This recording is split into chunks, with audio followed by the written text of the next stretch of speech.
Picture this. You've just taken off in Microsoft Flight Simulator, you're trying to maintain a steady climb, but the moment you release pressure on the yoke or joystick, the nose plunges toward the ground. You spend the entire flight fighting the controls, your hand is cramping and your flight path looks like a roller coaster.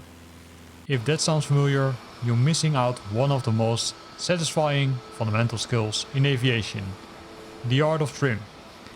Today we're breaking down exactly how aerodynamic trim works, why it's your best friend when hand flying, and how to transition from aggressively rustling your aircraft to flying it with absolute precision. We'll start with the core physics in light aircraft and then step up to the advanced automated world of commercial airliners where trim systems change completely. Whether you're a beginner struggling to level off or an advanced simmer looking to nail manual instrument approaches, this is how you master the pitch. Welcome to the latest video in the Microsoft Flight Simulator A-Z series. We're arrived at the letter T, which stands for trim. Let's get started. Before we look at the controls, what actually is trim? When you pull back on your stake or yoke, you physically deflect the elevator on the tail of the airplane to change the pitch altitude. But holding the deflection against the rushing wind requires a constant physical force. In general aviation aircraft, this is solved by a trim tab, a tiny adjustable surface adjusted to the trailing edge of your elevator. Paradoxically, the trim tab moves in the opposite direction of the elevator. If you want the elevator to stay deflected upward from a climb, the trim tab deflects downwards. The passing airflow hits that tiny tab, creating a local aerodynamic force that holds the entire elevator in place for you. Think of it this way, you use the yoke to tell the plane what to do, but you use the trim to make it stay there. It neutralizes the aerodynamic loading on your controls, so you can let go without the plane losing its altitude. Here is the number one mistake beginner and intermediate simmers make, trying to use the trim wheel to steer or change the pitch. If you roll the trim wheel to force the nose up or down, you will constantly overcorrect, resulting in a frustrating pilot-induced oscillation. Instead, you must commit this golden rule to memory. Pitch, hold, trim. Step 1. Pitch. Use your primary control, your yoke or joystick, to manually put the nose of the aircraft exactly where you want it. If you want to climb at 80 knots, fly the aircraft in that specific attitude first. Step 2. Hold. Hold the aircraft firmly in that attitude with your hands. Wait a few seconds for your airspeed and vertical speed to stabilize in that position. Step 3. Trim. Feel the physical pressure you're exerting on your controller. Are you constantly pulling back to keep the nose up? Roll your trim wheel backward. Or click your nose up trim button until you feel that resistance completely vanish. When you can completely release your hand from the joystick and the horizon doesn't budge an inch, you are perfectly in trim. So let's jump into the first demonstration. What we're gonna do is we're gonna take off with the aircraft and climb up to 1500 feet. But you can also see my controller movements. And yes, I'm using the Xbox controller for this video because the controller overlay works the best with the Xbox controller. But of course not with Flight Simulator. I definitely recommend you to use, say, kind of the more professional joysticks. Before we're gonna take off, make sure you check the trim wheel. You should have already done it as part of the checklist. And make sure that the, I would say, white line is, I would say, aligned with that triangle for takeoff, because this is the takeoff position. So once we've done that, we're gonna remove the parking brakes and then we're gonna go full throttle and we can start climbing. Of course, the trimming depends on a lot of factors, because if there's more wind, you will see that you also need to make more corrections and you need to kind of, let's say, make, let's say, adjustments with the joystick, even if you're using the trim wheel. And we're going good. So we're going airborne. And here you see it's gonna climb. We're doing flaps up. That will of course results in the aircraft to climb a little bit less steep than previously. I can see that, what I say, climb speed drops a bit, then it climbs a bit. But I don't need to make large corrections, right? although I need to make large corrections because you can see that currently it goes from 500 feet to 1000 feet per minute, and that's of course what we want to avoid. So what you're gonna do is you're gonna press the number or the keys Shift and F5, which brings it into this position, and then you can move this wheel. Be very cautious with the wheel because the wheel can be very sensitive and could result in, I would say, almost letting the airplane crash. I also had it. Don't worry about it. Don't worry about it. It's just a matter of, let's say, kind of trying it out and testing it again, because you can see that currently the weather is a little bit bumpy, and that's also why you see this movement. So once you're happy with the climb and you don't want to push or pull the joystick anymore, I would say you can leave it as is, because you can currently see also on the overlay that I don't need to make too much changes. But let's change the weather a bit, because you can see that the weather is not that optimal. It's a little bit, I would say, bumpy. So we're going to move the weather to custom. And I'm going to change the weather here to clear skies. So here we go. That's also less wind, right, which makes it a little bit relaxer to fly. You can see I still need to make a lot of corrections, because else it will go into almost, I would say, a climb speed which is unrealistic, and that of course also affects the speed of the aircraft. So I'm gonna go again to this wheel and I'm gonna slowly turn it down. Again, be very cautious with this, because if you're doing it too fast, you will see things going weird. Once you've made the adjustment, also make sure to let the aircraft do its work. So only steer the aircraft, don't change the climb rate, because it will reset itself and then you will see that it comes down. So be very cautious when changing this. I'm changing it with 2 knots. You can see that the nose drops, but you can see that initially it drops too much. And then hopefully, between brackets, it will recover.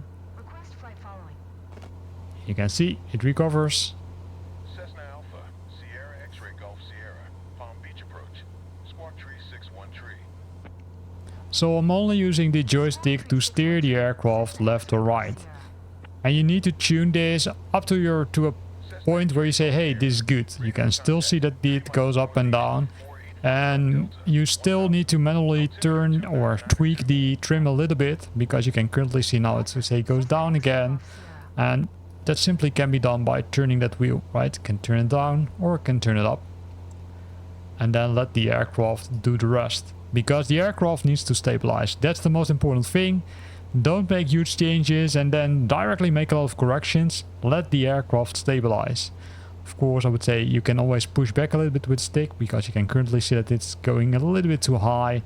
You can make some small corrections, but after some time it will stabilize and then should keep the same airspeed, but also fly approximately the same say altitude. So here you can still see, I'd say, it's now returning. It's coming slowly back to the 0. And then goes a little bit further, because that's what I expect, right? Because we are still climbing. And this is how you can use the trim wheel. Be very, I would say, cautious with it. For those who want to use the buttons over here, yes, you can also use the buttons over here, which is also the AP trim wheel, which you can say do up or down. So this is also the trimming which you can do. But most people will use this large wheel over here. Now that you've seen the basics in action, let's look at the advanced secret. You don't trim for a target angle, you trim for a target speed. An airplane in trim wants to stay at the speed you set it for. If you are perfectly trimmed for a relaxed 100 knots and you suddenly slam the throttle to full power, the plane gets a burst of energy. Because it's strapped at a 100 knot trim, the nose will automatically pitch up into a steep climb to try and slow itself back down to 100 knots. The same thing happens when you drop flaps. The plane balloons upwards. Anticipate this, hold the nose down with your hands first, then trim the heavy pressure away. So here we are for the second demo, where we're gonna look at the final approach part. And as you can see, we're a little bit too high, so let me decrease the altitude. And this is also where the trim wheel kicks in, right? Because you sometimes need to adjust the trim wheel to avoid that you need to push continuously. But what do you think if you will put the flaps? Remember that I already discussed, okay, hey, if I put the flaps down, you will see things will go weird because it will push the aircraft upwards and you don't really want to push the aircraft continuously downwards. So in that case you can use that trim wheel to move it 2 or 3 clicks and then it will simply continue to follow the glide path. Keep in mind that you still need to kind of steer the aircraft, but at least the glide path can be, I would say, done more easy. As you can see, we're going far too fast, of course, in this case. So please don't make a comment about that, because I'm 100% aware of that. So let's reduce the speed a bit. You can see that the poppy lights are not, I would say, illuminated yet. You can see that I need to make some small corrections for the trim. But overall, it goes pretty nice, right? Here we can see we're hitting one poppy light already.